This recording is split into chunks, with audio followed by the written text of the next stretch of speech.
The first thing Verathkas felt when consciousness returned was cold. Not the cold of vacuum, not the brittle, absolute zero he had trained for, the kind that stripped heat from metal in seconds and turned blood into dark crystal. This was a softer cold, the kind that came from stone walls and recycled air and something else he could not yet name. He felt it on the back of his neck first, then along his shoulders, then all the way down his spine, and he understood without opening his eyes that he was lying on his back on a flat surface, and that the surface was not the deck of the Kethalar, and that the Kethalar was most likely gone. He opened his eyes. The ceiling above him was low and curved, poured from some pale material he did not recognize. There were lights set into it, soft, yellowish, nothing like the blue-white strips of a warship interior. The air tasted wrong, too much nitrogen, too thick with moisture, a faint biological trace he associated with the enemy. Human. He was in a human structure. He tried to move his right arm. It was restrained. His left, also restrained. His legs, both restrained. He turned his head and saw a single strap across his chest, thin, but he did not doubt its strength. He was not chained. He was not in a cell with bars. He was lying on what appeared to be a medical surface, and someone had placed a blanket over him from the waist down, and the blanket was warm. He stared at the ceiling for a long time. The Kethalar had been a fast-strike vessel, 6-man crew, dispatched to the outer perimeter of the contested zone to disrupt supply lines. They had done this successfully for 9 cycles before the human craft found them. He did not remember the engagement clearly. There had been a proximity detonation, the kind that sent shockwaves through the hull and scrambled every system simultaneously, and then he remembered nothing until now. He did not know if the others had survived. He calculated his situation methodically, the way he had been trained. Captured, restrained but not harmed, at least not visibly, in a medical bay or something resembling one. No guards visible. The air was breathable. He was not in pain, which meant they had treated his injuries, which meant he had injuries he could not feel, which meant there had been drugs administered, and the drugs were still working. He closed his eyes again and listened. Beyond the walls he could hear the faint sound of machinery, air recyclers most likely, the hiss and pulse of life support. Distance suggested the room was not large but was part of a larger structure. He heard footsteps at one point, human gait. He had studied it, and then silence. Then, much later, the sound of something being set down near the door. Then the door opened. She was small, even by human standards. He had studied the species extensively during the long approach to the contested zone. Their height range, their coloring variance, their characteristic upright posture that the Keth command always described with a note of contempt, as though walking on 2 legs rather than 4 was a philosophical failing. This one had dark hair pulled back from her face and wore a plain gray uniform with no insignia he could identify. She was carrying a tray. She set the tray on the small surface beside him, and she looked at him, and she did not look afraid. He had expected fear. It was the reasonable response. He was Kethvar, a warrior caste, larger than most of his kind, and even restrained on a medical surface, he was aware of the impression he made. He had watched human soldiers flinch from that impression. This one looked at him the way someone might look at a problem they were actively working to solve. She said something in her language. He understood it. He had not told them this, but he understood approximately 60% of spoken human standard, enough to follow simple exchanges, not enough to be confident in complex ones. She had said, "I know you're awake. Your vital signs changed about 20 minutes ago." He said nothing. She picked up a small device from the tray and checked something on it and set it back down. She was not afraid of him. She was not performing calmness as a tactic. She was simply not afraid, and he did not know what to do with that. She said, "You have 2 cracked ribs and a hairline fracture in your left orbital plate. We set them. The bone knit paste your species uses is different from ours, so I improvised, but the scans look okay. You've been unconscious for about 37 hours. He did not respond. She said, I'm not going to tell you that you're safe because I don't know if that's true. I'm not in command here. What I can tell you is that while you're in my medical bay, I will treat you the same way I would treat anyone. A pause. That's all I've got. She picked up the tray and left. That night's station cycle, which had no relationship to any real night on the airless moon outside, he heard her working. The sounds were intermittent. The hiss and click of medical equipment, the scrape of a stool, once a low sound of frustration that was clearly not meant to be heard. He lay in the dark and listened, and found he was cataloging her sounds the way he cataloged everything in a new environment. Not for threat assessment, not entirely, but with the particular attention that his training had taught him to give to anything that might become relevant. He thought about the honor marker on the shelf that he had not yet seen clearly, but had registered in his peripheral vision. He thought about the fact that someone in this station had kept it. He thought about the crew of the Kethalar. 6th, 3rd, 2nd. He used their mission ranks because their personal names had a grammar in his language that was not appropriate to use while their status was uncertain. He did not know if they were dead. He had run the detonation sequence in his memory several times and could not determine with certainty whether survival was possible. And the uncertainty was a particular kind of discomfort that he had learned, over years of service, to set aside and not return to until it could be resolved. He set it aside. He thought instead about the human doctor's statement, because you're injured and you need to eat. Same reason I'd feed anyone. He had been fed before. By unit medics, by station cooks, by the automated dispensers of long-haul vessels. He had been given nutrition as a matter of logistics, the maintenance of a functioning asset. That was the correct framing. He had never considered another framing until now, lying in the dark of a human medical bay with his orbital fracture aching faintly through the medication, listening to a human doctor work at the other end of a station she had been assigned to and had not chosen, on a moon she had initially hated looking at. He thought about the phrase, because you're injured. He thought about the phrase, same reason I'd feed anyone. He did not sleep for a long time. On the second day, she came back with food. He had been awake for most of those hours, running calculations. The restraints were carbon weave, rated for twice his body weight. The room had one door and no visible ventilation access large enough to be useful. He had 3 functional fingers on his right hand. The strap left that much movement. And if he could reach the latch mechanism on the strap itself, he could potentially free his torso within 40 seconds. But the left orbital fracture meant his depth perception was compromised, and a failed attempt would alert them, and he did not yet know enough about his situation to make that worth the risk. She set the tray on the surface again. On it was a cup of water and something solid he did not recognize. She said, I looked up Keth dietary requirements. This is the closest I could get from what we have. It's not right, but it shouldn't hurt you. He looked at the food, he looked at her. She said, I can try to feed you if you want, but I figured that would be embarrassing for both of us, so I'm going to loosen the right arm strap so you can manage it yourself. If you use that arm to do something other than eat, I'll have to restrain it again, and then I'll be embarrassed because it'll mean I misjudged you. She loosened the strap. He ate. The food was wrong in ways he could not fully enumerate. The texture was too uniform, the compound ratios were off, and there was an underlying sweetness that his digestive system would probably object to later. But it was food, and he had not eaten in 37 hours, and he ate it without comment. She stood by the wall and watched him with the same focused, problem-solving expression she had worn yesterday. When he finished, she tightened the strap again. She did it carefully, not roughly. She checked the tension twice with her fingers. He said in his own language, why? She looked at him, she said, I don't speak Keth, say it again slower.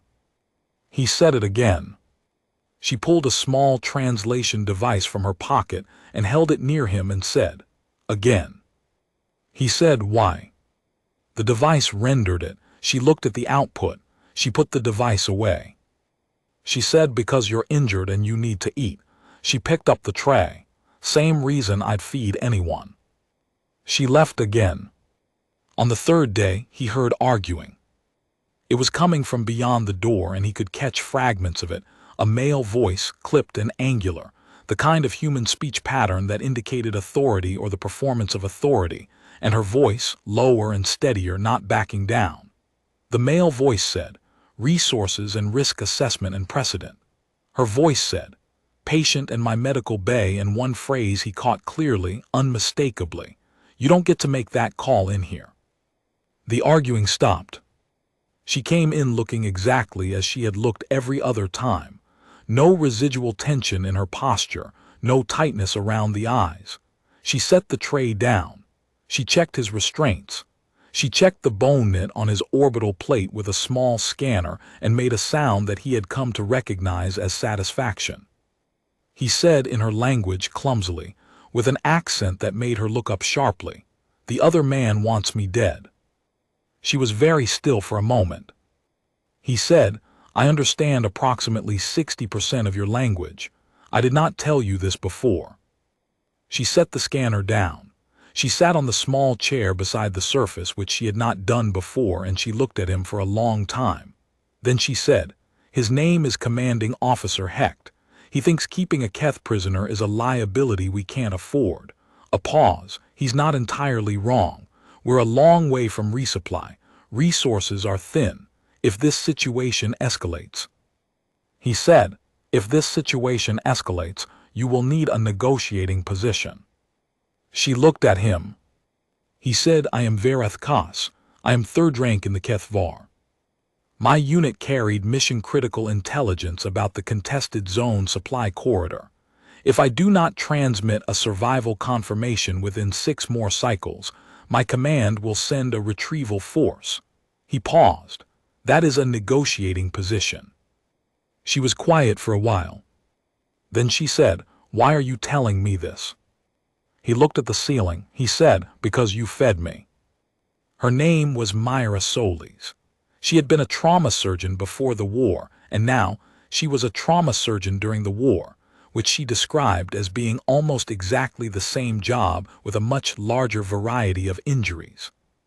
She had been assigned to this outpost, a deep-range monitoring station on the edge of the contested zone, 18 months ago, and she spoke about those 18 months the way his people spoke about long patrols.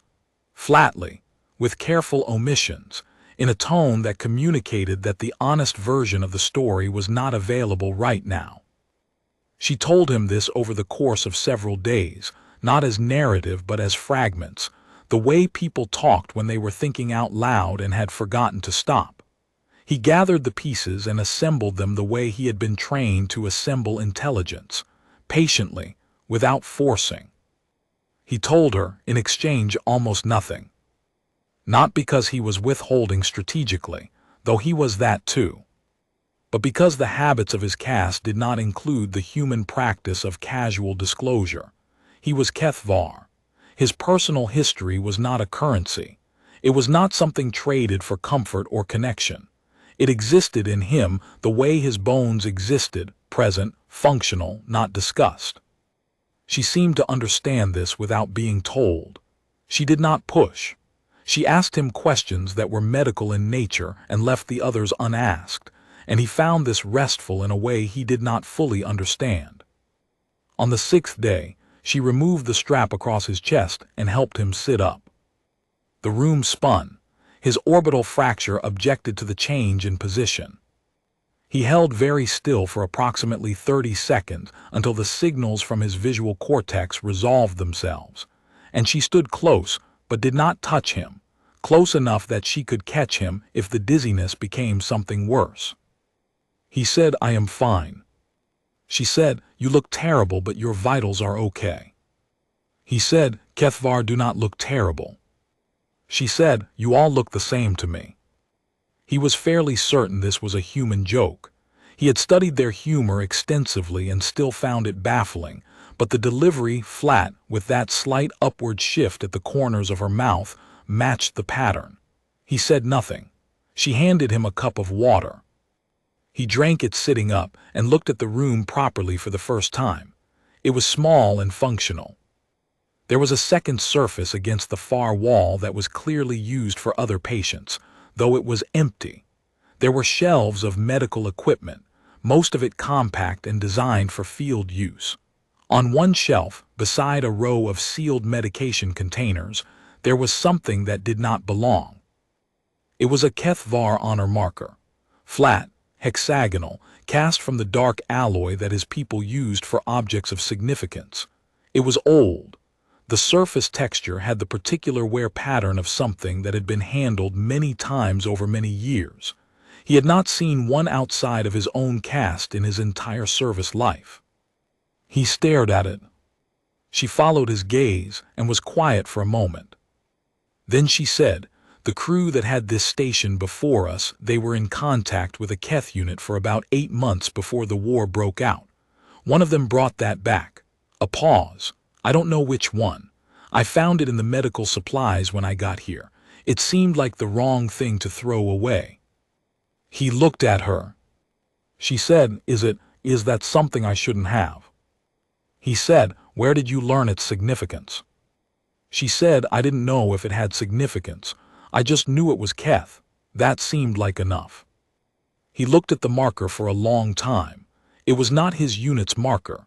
The hexagonal pattern was from a unit he recognized, the Keth Sereth, a reconnaissance cast that had operated in this region before the HFY. He did not know their fate.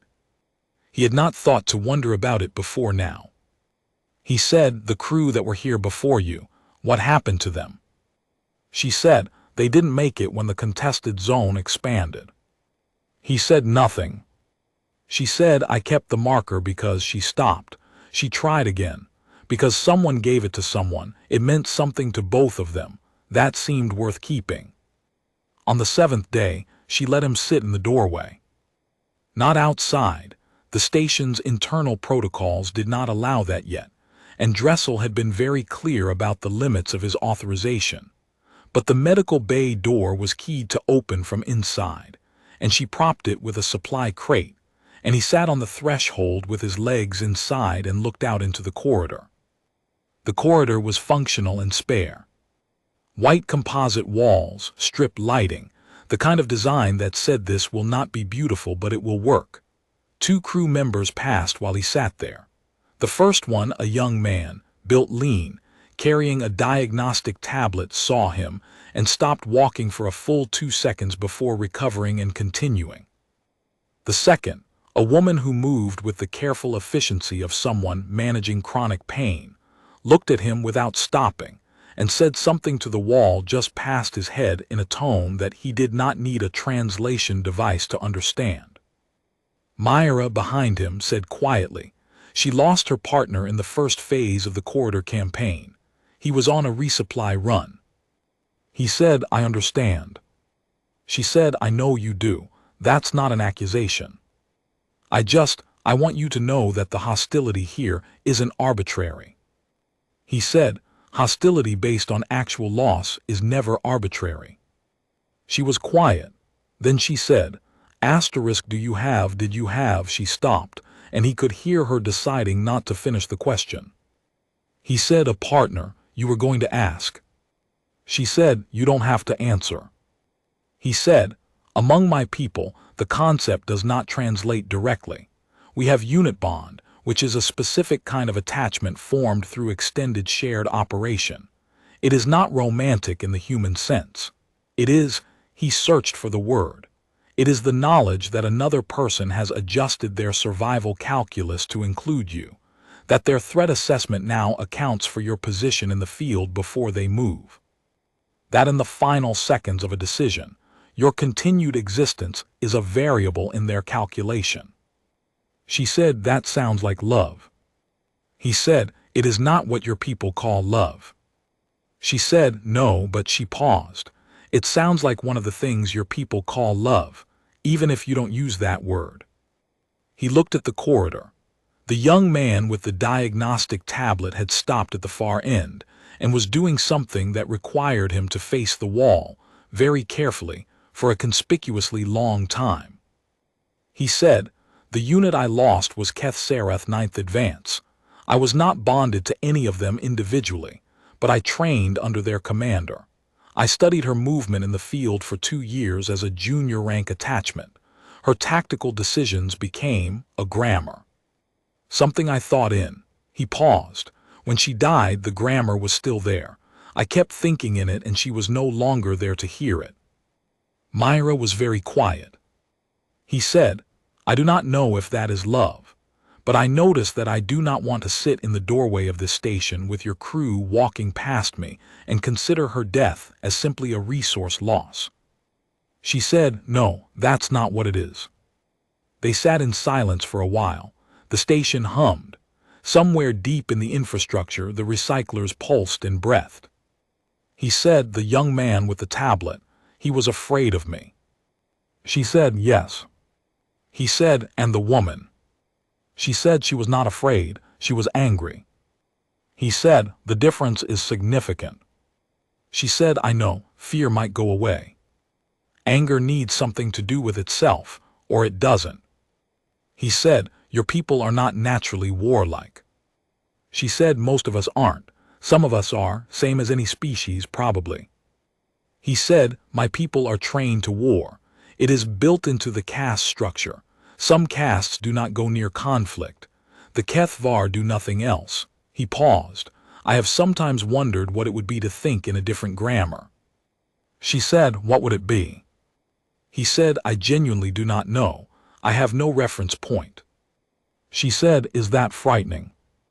He said, "No, it is." He stopped. He used the word he had used before, Veth Karath. "It has no meaning yet. It is simply a space that exists." She said, "That might be the beginning of something." He did not answer. The young man with the tablet finally finished his conspicuous wall task and walked back down the corridor, eyes forward, not looking. Varathkos watched him until he disappeared around the turn. He thought, he is 26 years old, maybe 28. He has been here for some portion of 18 months, in a station that is running short of everything, doing a job that is necessary and unrewarding and dangerous not because of enemy action, but because of the slow grind of insufficient resources. He thought, his fear of me is rational. He thought, my existence in this corridor has made his already difficult day more difficult. He thought, Myra fed me anyway. He stayed in the doorway for another hour. No one else passed. On the 8th day, Kohecht came into the medical bay. He was a tall man, straight-backed, with the efficient posture of someone who had learned to use their size as a preliminary argument. He stood at the foot of the medical surface and looked at Varathkos and said, "He's been cleared for basic movement. We're moving him to secured quarters." Myra was at her station on the far wall. She said, "He has 2 more days of bone knit monitoring. If I move him now and the orbital fracture shifts, I lose a week of asterisk." Hecht said 2 days. She said 2 days.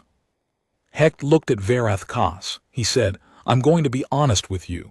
We've passed your survival confirmation through to your command. They've acknowledged. That buys you time."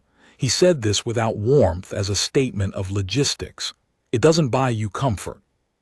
When you leave medical, you leave with 1 guard at all times, no movement outside designated areas, and any intelligence request goes through me. A pause. "Do you understand?" Varathkos said, "Yes." Hecht looked at him for another moment, then he left. Myra did not say anything for a while. Then she said, "He's not a bad man, he's just scared. This whole outpost is scared. The contested zone has been expanding for 11 months and we're short on everything and no one's been resupplied." And she stopped. "I'm sorry, you don't need to know that." He said, "I already knew." She looked at him. He said, "The supply corridor disruption was my unit's mission. We were effective." He paused. "We were very effective." She sat down in the chair beside him. He noticed she did this now without deciding to, the way you did things that had become habitual. She said, "Then why are you helping us?" He said, "I am not helping you. I am calculating." She said, "What are you calculating?"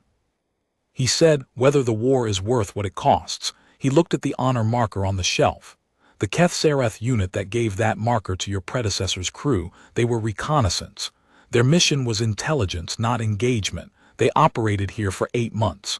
Then the war began and they were ordered to engage, and they did. A pause. I knew their commander. She was the finest tactician I had studied under. She is dead now. Myra was quiet.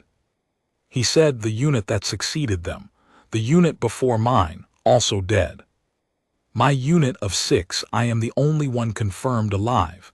I do not know the status of the others." He paused. "The supply corridor disruption was our 12th successful mission. We were a very good unit. We are all dead or captured anyway." She said quietly, "I'm sorry." He said, "In my culture we do not say that for the military dead. It is considered," he searched for the word, "imprecise. They died as warriors. The cause of sorrow is the waste, not the death. The sorrow is for the commanders who sent them, not the soldiers who went." She said, "We don't really separate those." He said, "I know. I have noticed this about your people. It is one of the things we do not understand about you." She said, "What are the other things?" He said, "You keep the possessions of those who cannot take them with them." He looked at the marker. "You tend to what is left behind. You grieve things that have no practical value to grieve." She said, "We call that honoring the dead." He said, "We call it inefficiency." A pause. She said, "Do you believe that?" He looked at the marker for a long time. He said, "I do not know what I believe about it. I know what I was trained to believe." On the 10th day, she walked him to the East Observation Corridor. He was allowed movement in designated areas now: the medical bay, the main corridor, the observation wing, all under guard. The guard was a young human named Dressel, who carried his weapon with the careful deliberateness of someone who had been told many times how important it was, and had not yet needed to use it in earnest. He walked 3 steps behind them and said nothing. The observation corridor was a long window cut into the outer wall of the station, looking out across the surface of the moon they were stationed on. It was a bleak landscape, gray stone and impact craters, and far on the horizon, the arc of the gas giant the moon orbited, banded in amber and rust. Myra stood beside him and looked out at it. She said, "I used to hate it. The first 6 months I couldn't stand to look at it. Everything about it felt hostile." She paused. "Somewhere around month 8 I started to see it differently. It's not hostile, it just doesn't care. There's a difference." He looked at the landscape. He said, "My people have a concept for this. The untranslatable word is something close to *Vethkarath, the condition of existing in a space that predates meaning. Before there were those who could assign significance to a thing, the thing simply was. It is a meditative concept. The point is that, when you look at something that predates all significance, you have a brief moment of seeing what existed before you needed things to mean something." She looked at him. She said, "That's beautiful." He said, "It is practical. It is used to achieve combat clarity. If you can briefly see the battlefield without meaning, you can see what is actually there rather than what you expect." She said, "And what do you actually see when you look out there?" He looked at the gray stone and the impact craters and the distant amber arc of the gas giant. He said, "A place where no one has died yet." She was quiet for a long time. Then she said, "I need to show you something." She took him, with Dressel following, to a section of the station he had not been in before. It was at the end of the East Corridor, past the storage bays, a room that was not labeled and was accessed with a secondary override code she entered without explaining. The room was dim. She turned on a portable light and carried it inside. It was not a large room. It had the dimensions of a supply bay that had been converted to another purpose over time, and every wall of it was covered. He stood in the doorway and looked. The walls held human artifacts, photographs, printed text, small objects affixed with adhesive, but they were arranged around something else, something woven between the human objects, Keth artifacts, not the formal, official kind, the informal kind, small things, a ration wrapper with markings that identified the unit and date, a length of communication cord tied in a pattern he recognized as a Keth var acknowledgement knot, a fragment of hull alloy, polished on one edge where someone's hands had worn it smooth. Small carved figures that were not decorative, but were what his people made when they were on long assignment, and their hands needed something to do. There was a photograph, a human photograph of the crew that had been here before. 8 people, lined up in the way humans did when they documented their groups, in front of the station's outer door. And beside the photograph, somehow, someone had placed a Keth Sarath acknowledgement chip. The formal kind, the kind presented between units in recognition of shared mission or shared survival. He stood very still for a very long time. Myra said, "The crew before me left all of this. I didn't touch it." A pause. "When I got here I thought it was strange. Then I read the logs. The Keth Sarath unit and the human crew here, they were in this sector for 8 months together, on opposite sides of a cold border that hadn't turned hot yet. They shared this moon. They had to. There wasn't enough space for 2 full units to operate separately without constant contact." She stopped.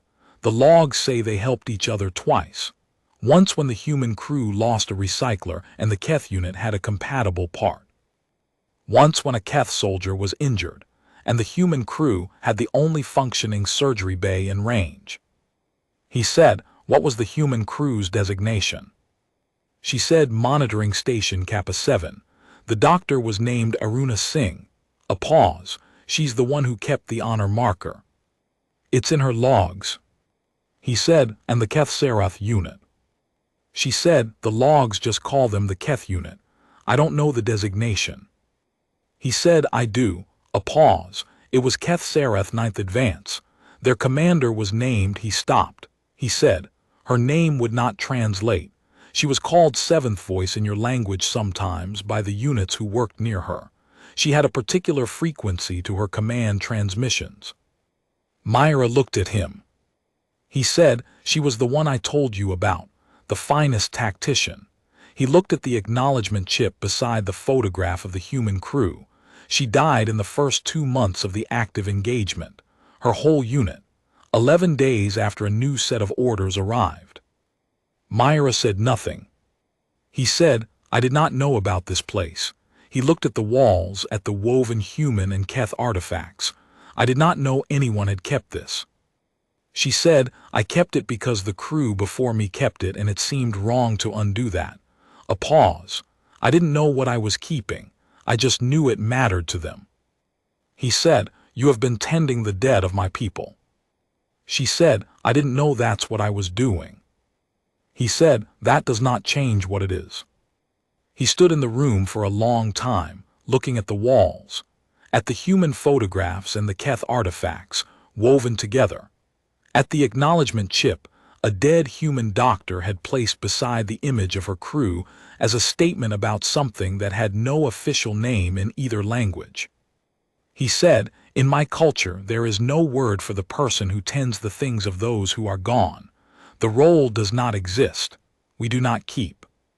She said, "We don't have a word for it either. We just do it." He said, "Why?" She said, "Because somebody should." He did not go back to the medical bay immediately. Dressel, to his credit, did not rush him. They stood in the corridor outside the unmarked room for some time, long enough that Dressel shifted his weight twice and checked his wrist display once, but he did not say anything, and Verathkos found that he was grateful for the silence in a way he could not have predicted before 17 days ago. Inside his chest, something was doing a calculation he did not have a framework for. He had been trained to assess value. Every piece of intelligence was evaluated on 2 axes, actionability and accuracy. Actionable and accurate was the highest tier. Actionable but uncertain was second. Accurate but currently inapplicable was third. The 4th tier, things that were true but could not be used, was the category that analysts called the archive and that Keth var warriors, bluntly, called clutter. The room at the end of the East Corridor contained archive-tier information in the extreme. Nothing in it could be operationalized. Nothing in it changed the supply corridor situation, or the trajectory of the contested zone, or the resource deficit on the station, or the survival calculus that Hecht was still working through every morning. Nothing in that room was actionable. And yet he could not move. He thought about Seventh Voice. He thought about her voice in the command transmissions, that particular frequency, the reason humans had nicknamed her, and the way she had moved through tactical decisions with a clarity he had spent 2 years studying and had never fully replicated. He thought about the 14 months before her death during which she had, apparently, filed an acknowledgement chip in the Keth Central Honors Registry for a human doctor named Aruna Singh. He thought she did not do that because it was actionable. He thought she did it because he did not have the word. He had the shape of the word. He had the negative space it would occupy. He knew that it was not sentimentality because he had a word for that, and it was a word used with mild contempt in his culture. He knew that it was not tactical investment because there was no tactic here. He knew that it was not obligation because no Kethvar code required it. It was something else. He thought Seventh Voice was the finest mind I ever studied under, and in her final 14 months she did something my people do not have a word for. She tended something. She kept a record. She honored a weight that had no operational value and was never going to acquire any. He thought, and she was dead 11 days after orders arrived that said to stop doing that. He thought, and here, in a room full of things that a human crew kept for reasons they probably could not fully explain, is the record of the 8 months she spent being the kind of person who did that. He stood in the corridor outside the room and felt the weight of that through the wall, and it was not grief exactly, but it occupied the same space grief would occupy, and he let it. When he finally turned and walked back toward the medical bay, Dressel 3 steps behind him, he noticed that his hands, 8 fingers, jointed differently from human hands, built for grip strength and fine manipulation in equal measure. His hands were open at his sides, not in a fighting configuration, not in the neutral carry position he had defaulted to for his entire service life. Just open. He noted this and did not close them. Myra was at her station when he came back. She looked at him and then looked more carefully, the way she did when she was reading vital signs, except she had no scanner in her hand. She said, "Do you want to talk about it?" He said, "I want to understand something." She said, "Okay." He said, "The crew before you. They kept the Keth artifacts because the Keth Sereth unit and the human crew had a history, a shared 8 months. The artifacts were evidence of that." She said, "Yes."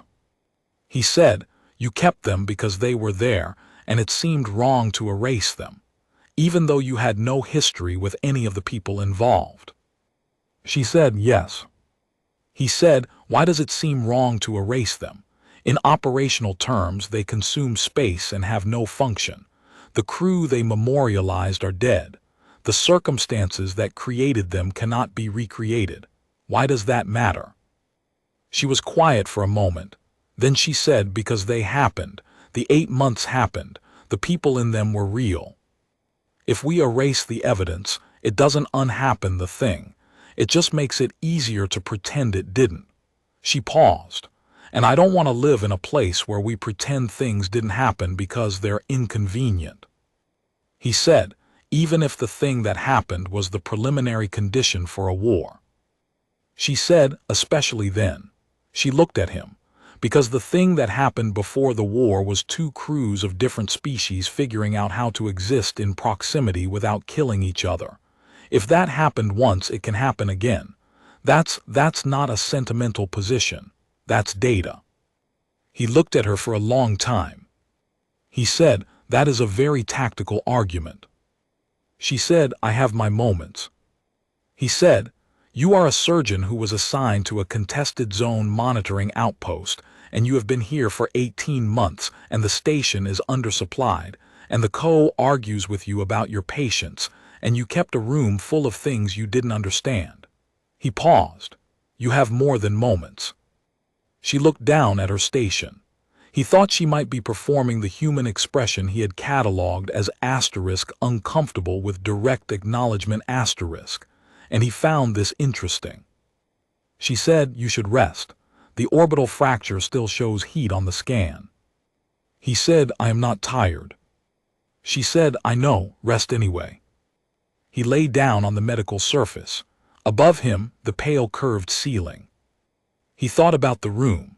He thought about the acknowledgement chip and the worn honor marker and the photograph of the human crew with the Keth artifact placed beside it, as if they belonged in the same frame. He thought, Aruna Singh filed the chip under Keth Honors Protocol. Seventh Voice filed a reciprocal chip in the Keth Central Registry for a human doctor. Both of them, independently, using their own culture systems, chose to make a formal record of a thing that had no operational value. He thought they were saying the same thing in two different languages. He thought the thing they were saying was, this happened and it mattered, and I want the record to reflect that someone thought so. He lay on the surface and looked at the ceiling and felt the weight of the room at the end of the east corridor, moving through him like a slow frequency, like the particular vibration of a ship's hull when the drives have been at full burn for a long time and the metal has been changed by it.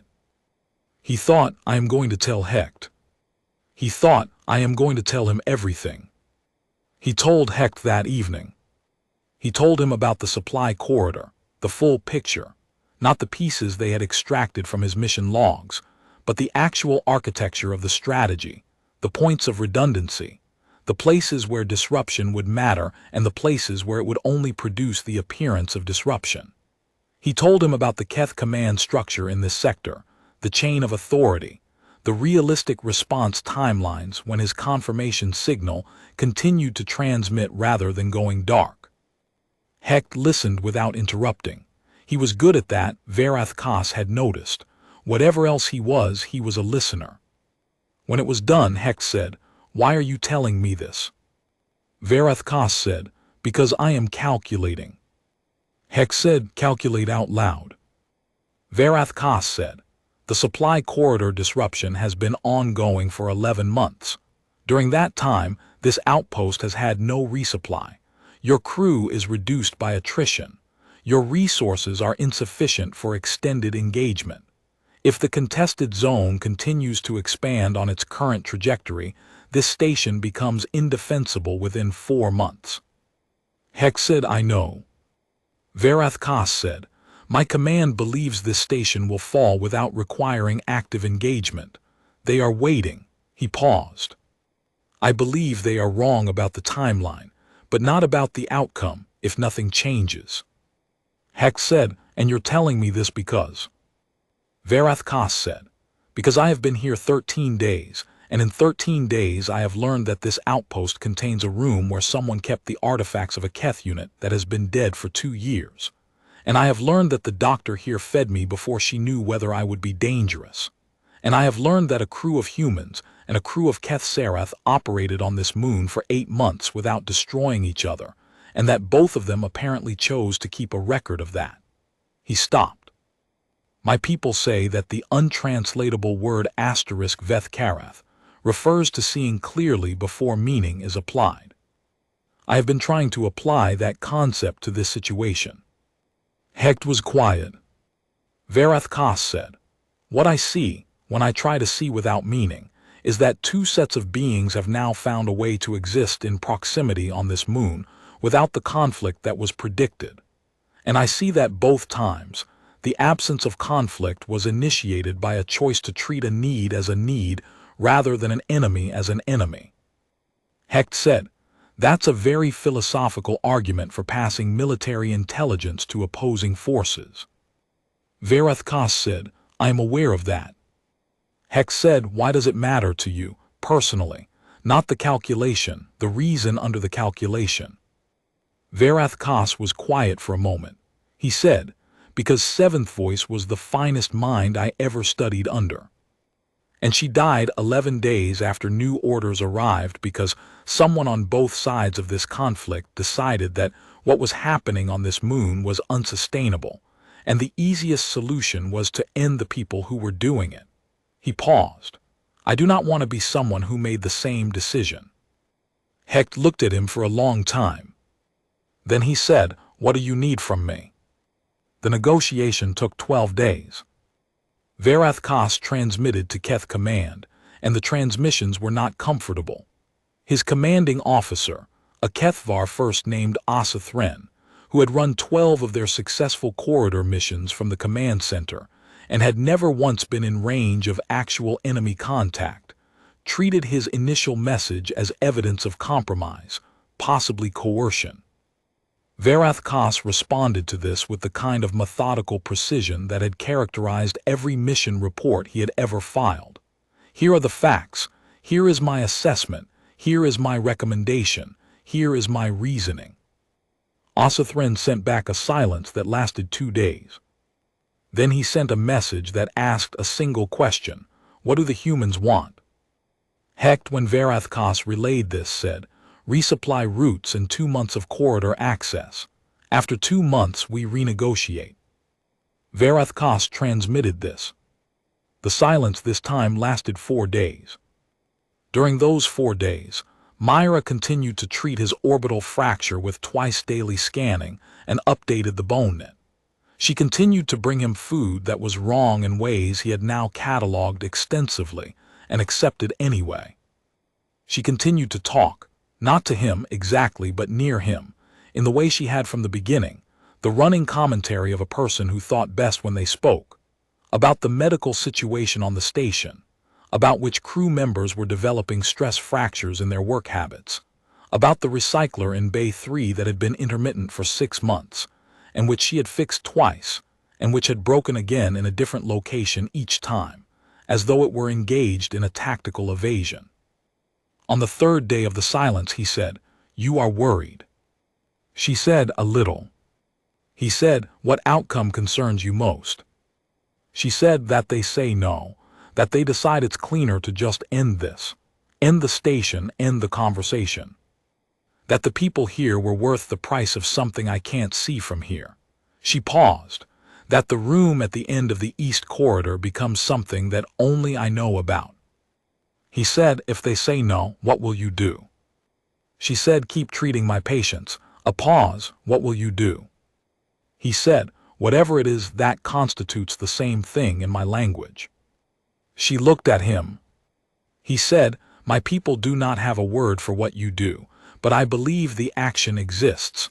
I believe Seventh Voice performed it in 8 months on this moon. I believe the doctor before you performed it." He paused. "I am attempting to determine whether I am capable of it." She said, "What does it feel like from the inside?"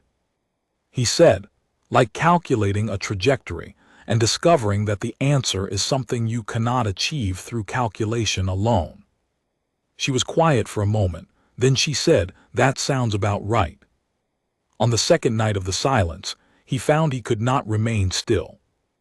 Dressel was off rotation.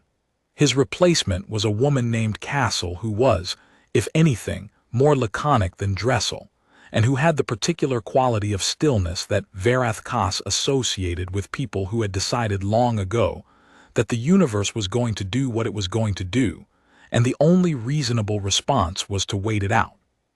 She walked 3 steps behind him through the permitted corridors without comment when he said he needed to move, and he did not explain further, and she did not ask. He walked the East Corridor twice.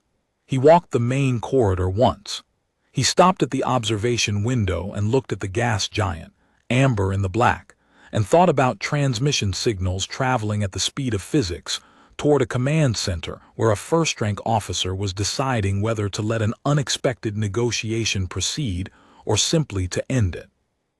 He thought about the word Veth Karath, the condition of existing before meaning is applied, and tried to apply it to his own situation. He tried to see the facts without the weight of what they implied.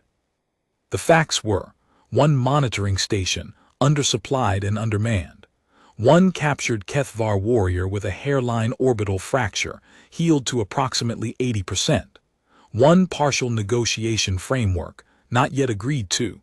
One command officer weighing the politics of allowing a field operative to operate outside standard protocol. Silence on the transmission channel. He tried to see those facts without meaning. What he saw instead was the room at the end of the east corridor. He walked toward it, and Castle followed without comment, and he stood outside the door and put his hand flat against it. The wall was composite and cool and hummed faintly with the station's ambient systems. Through it, nothing. The room was sealed and dark, and the things inside it did not change whether anyone was watching them or not. He thought that is the point. He thought the things in that room do not require an observer to exist. The 8 months happened. The acknowledgement chips exist in 2 separate registries on 2 separate sides of this war. The photograph has the chip beside it. None of that requires anyone to be in the room. He thought, that is what my people do not understand about keeping. My people believe that a thing only has weight while it is being actively carried. The moment you set it down, it loses its weight. We do not believe in the weight of things left alone in the dark. He thought, but the weight is there anyway. He turned from the door. The woman from the corridor was there. He had not heard her approach. She moved quietly with the careful efficiency of someone managing chronic pain, and she was standing approximately 4 meters away, not advancing, not retreating, just present. She was in off-rotation clothing, something casual, a cup of something warm in her hands. She was looking at him. He looked at her. She said, "You were there." Her voice was flat and she did not qualify this. "The corridor campaign, your unit." He said, "Yes." She said, "My partner's name was Dina's. He was on a resupply shuttle, 6 other people on that shuttle." He said nothing. She said, "I'm not going to tell you I forgive you. I don't know if I believe in that." She looked at her cup. "But I've been watching you for 3 days, and you move like someone who's lost people." He said, "Yes." She said, "Okay." She looked at him directly. "I needed you to know that I know that I'm not pretending you're something simpler than you are." He said, "I am not going to tell you that the mission was wrong. I am not going to tell you that the losses were not my responsibility. I planned 12 operations, and 8 of them directly disrupted resupply to this sector." She said, "I know." He said, "I am telling you this because I believe you are entitled to the accurate version of what I am." She looked at him for a long moment. Then she said, "The accurate version of what you are is someone who told our commanding officer a piece of intelligence that could have saved 17 people's lives if we'd had it 3 months ago." He said, "Yes." She said, "Do you understand what I'm telling you?" He said, "That the accounting is complicated." She said, "That's one way to say it." She looked at her cup again. "The doctor says you're trying to make this stop. The war, or at least this piece of it." He said, "I am attempting to contribute to conditions that might allow that." She said, "Why?" He said, "Because." He stopped.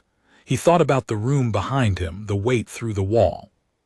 He said, "Because someone before me tried to build something in this specific place, and it cost them everything, and I have been thinking about whether the thing they built has value if no one continues it." She was quiet. He said, "I think it does. I think the room at the end of this corridor has weight whether anyone is in it or not. I think Seventh Voice's acknowledgement chip has weight whether anyone reads it or not. But I also think that is not the same as continuing the thing." He paused. "I am choosing to continue it." She looked at him for a long time. Her expression did not warm exactly, but something in it shifted, not toward welcome, not yet, but away from the particular coldness that is not anger but its residue. She said, "My name is Vash." He said, "Verathkas." She said, "I know." She turned and walked back toward the crew quarters. At the corner she stopped without turning around. She said, "I'm not going to be your friend. I want you to know that. He said, I understand. She said, but I'm not going to stand in the corridor looking like I want you dead either, because that's a pause. That's not who I want to be. She went around the corner. He stood in the corridor outside the room for a while longer. Castle 3 steps behind him said nothing at all. He thought, this is what Myra meant. The accounting is complicated. The accurate version of things is complicated, but the accurate version is the only one worth having. He turned and walked back toward the medical bay. Osithren's answer arrived on the 4th day, and it was not the answer anyone had expected. He did not say yes. He said, send me the records of Keth Sarath 9th Advance. Varath Kos spent 2 hours composing the response. He compiled everything he knew about the 9th Advance, their mission history, their engagement record, their final assignment, the precise chain of command that had delivered the orders that had ended them. He attached no recommendation. He transmitted the file and waited. The response this time came in 6 hours, not days. Osithren said, I did not know what happened to the 9th. The official record listed them as combat loss. No detail. A pause in the transmission. The doctor's name in the human records, Aruna Singh. There is an acknowledgement chip in the Keth Central Honors Registry, filed by 7th Voice 14 months before her death. It has no recipient name. It has a description. Another pause. The description says, the one who treated Kethvar Turithsal when we had no surgery capability and asked nothing in return except that we keep the peace as long as we could. A long silence on the transmission. Then we will discuss corridor access. The agreement took another 3 days to negotiate and was not complete when Varath Kos was scheduled to return to Keth Command for formal debriefing. The corridor access was partial, conditional, and required review in 60 days. The resupply route was a single line, not the 3 Hecht had asked for. There were concessions on both sides that neither side was comfortable calling concessions. Hecht said it was a start. Varath Kos said, my assessment also. They were in the East Corridor, at the observation window, the morning of his departure. The gas giant was at a particular angle, the amber bands catching the light from the system's star, and the moon's surface below them had a quality of stillness that he had come to associate with early station cycle. Myra was there too, standing slightly apart the way she sometimes did when she was not sure of the shape of a moment. He said to her, you will keep the room. It was not a question. She said yes. He said, when I return to command, I will enter the full record of Keth Sarath 9th Advance into the Honors Registry. Under their designation not as combat loss, he paused, I will include the notation about the human crew, about Aruna Singh. She said she would have liked that. He said, I did not know her. She said, I know, I meant you doing it, she would have liked that. He looked at the landscape through the window. The gray stone and impact craters and the distant arc of the gas giant, banded in amber and rust, a place that predated meaning and would outlast it, and between the landscape and the light something that looked, briefly, like the absence of war. He said, in my culture, we do not have a word for the person who tends what is left behind. She said, I know. He said, I think we should have one. She said, what would it mean? He said, it would mean, the one who understood that the dead still have weight, that what they did still occupies space, that to erase them is to pretend the space was always empty. She said very quietly, yes. He said, asterisk, and the word would also mean, the one who, when they find something they do not understand, does not destroy it, but waits until understanding is possible. She looked at him. He said, this is what your people do that my people do not understand. You keep what has not been explained. You wait for the explanation, rather than deciding the unexplained has no value. She said, I thought you said you don't understand why we do that. He said, I said it was one of the things we did not understand. I have been here 17 days. A pause. I think I understand it now. She said, "What changed?" He said, "You fed me before you knew whether I would be dangerous." She said, "I told you you were injured. That's just what you do." He said, "Yes." He looked at her. "That is exactly the thing I am talking about." She was quiet for a moment. Then she said, "Will you come back after the debriefing?" He said, "The negotiation requires an intermediary. Asathren will not want to manage direct communication. I am the logical choice." She said, "That's a very calculation-heavy way to say yes." He said, "I am Kethvar. We do not say yes directly." She made the small upward movement at the corners of her mouth that he had identified as a human smile.